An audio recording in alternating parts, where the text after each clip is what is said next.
Salam değerli tələbələr. Bugünkü mövzumuz so do I, neither do I, either.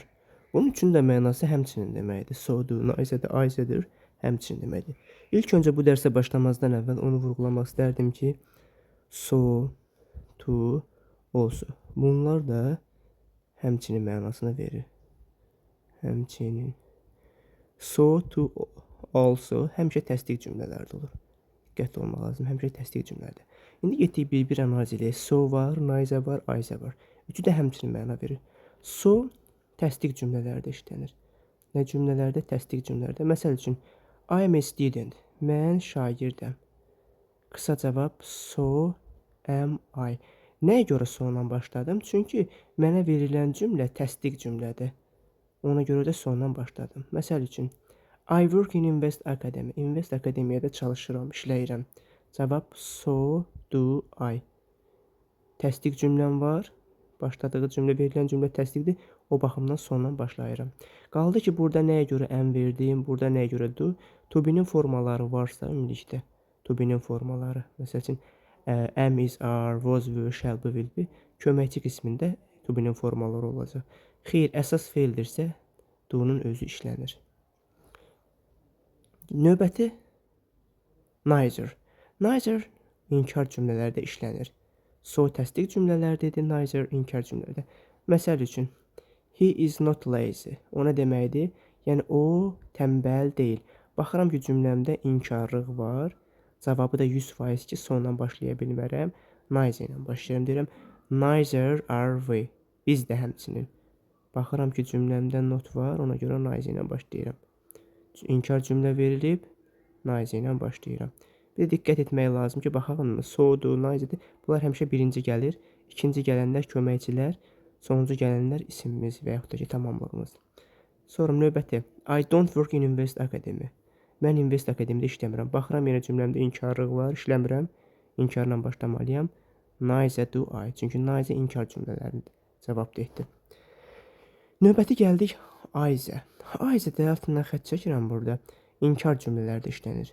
Belə bir sual yaranır ki, biz nə bilək müəllim, neither də inkar cümlədə işlənir, either də. Bunu oradan analiz etmək olar ki, either həmişə sonda gəlir. Either həmişə sonda gəlir. Düzdür, hər ikisinin inkarda işlənir. Məsəl üçün, he is not a lazy. Eyni cümləni yazmışam. He is not a lazy. O tənbəldir. Baxıram, bu da inkardır, bu da inkardır. Neither də inkarda işlənir, either də.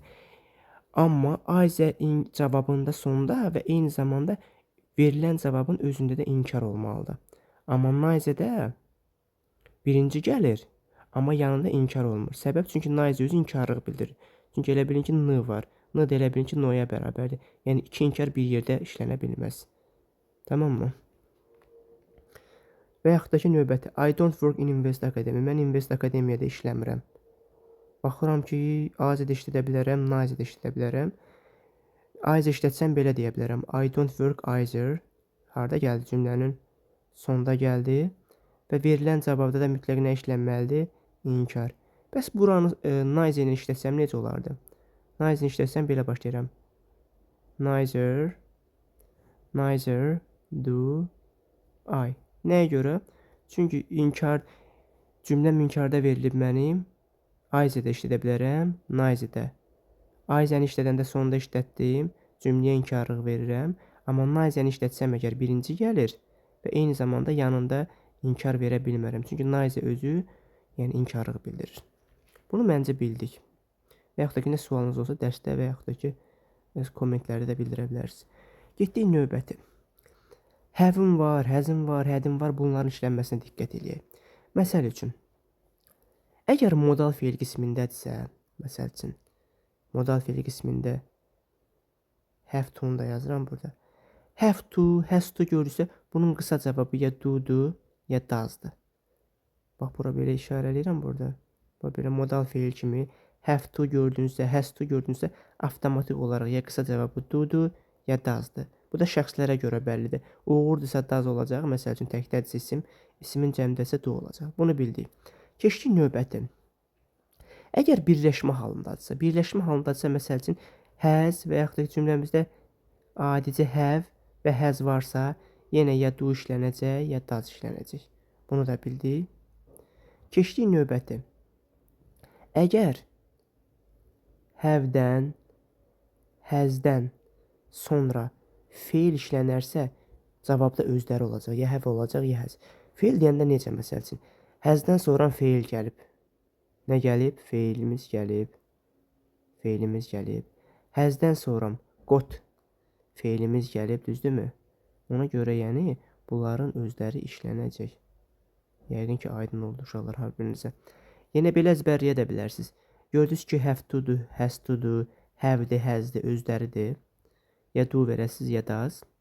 Görürsünüz, xeyr. Have-dən, has-dən sonra birbaşa feil gəlibsə, ya has gone olub, və yaxud da ki, have gone olub, ya has got olub, ya have got olub. Yəni cavablarda ya have işlədəcəksiniz, ya has. Bəli. Bu da bilirəm ki, yəni aydın oldu sizlərə. Gəldik növbəti maraqlı bir tez-tez verilən suallarda. Belə sual testdə düşür ki, hər üç formada feil olarsa necə olur? Məsələn, let var. Məsələn, tutalım ki, let feili var. Let.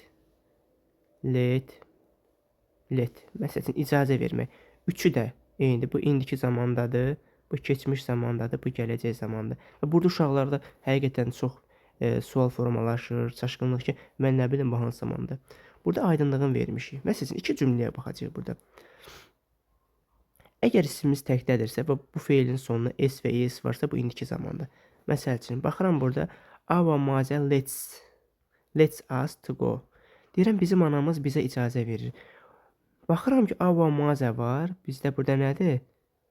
Tək isimimizdir. Nəyimizdir? Tək isimimizdir. Bu tək isimdir ki, demək olar ki, tək isimdə sonuna s gələndə bu indiki zamandır. Burada analiz edirəm ki, bu mənim nəyimdir? İndiki zamanımdır. Keçmiş olsaydı let olardı. Tamam mı? Geçmiş olsaydı let olardı. Məsəl üçün, indiki zaman olduğuna görə yazdım does. Növbəti bir cümləyə nümunəyə baxaq. Burada baxıram. Our mother let yazılıb burada. Let nədir? İcazə vermək. Bu bildik ki, indiki zaman oldu. Bu bəllidir. Our mother let. Burada fikirləşirəm ki, yenə bizim anamız nədir? Tək isimdir. Əgər bizim anamız burada tək isimdirsə, əslində esim olmalı indiki zamanda. Demə es yoxdursa, demə bu faktiki nədir? Keçmiş zamanda. Keçmiş zamanda qısa cavabda nə verəcəm? Did. İndiki zamanda verdim do, does. İndiki zamanda. Keçmiş zamanda nə verdim? Did verdim. Bəli. Yenə diqqətlə qulaq asmaq lazımdır. Əgər isim təkdirsə və bu feilin sonunda s varsa, baxın bu həmin isimin təkdir və feilin sonunda s varsa, bu indiki zamanı bildirir. Əgər isim təkdirsə və feilin sonunda s yoxsa, bu keçmişi bildirir. Baxın, isimim təkdədir, feilimin sonunda heç nə yoxdur, bu keçmiş zamanı bildirir. Ümid edirəm ki, başa düşdünüz. Nə də suallarınız olarsa bildirə bilərsiniz. Hər birinizə uğurlar arzu edirəm.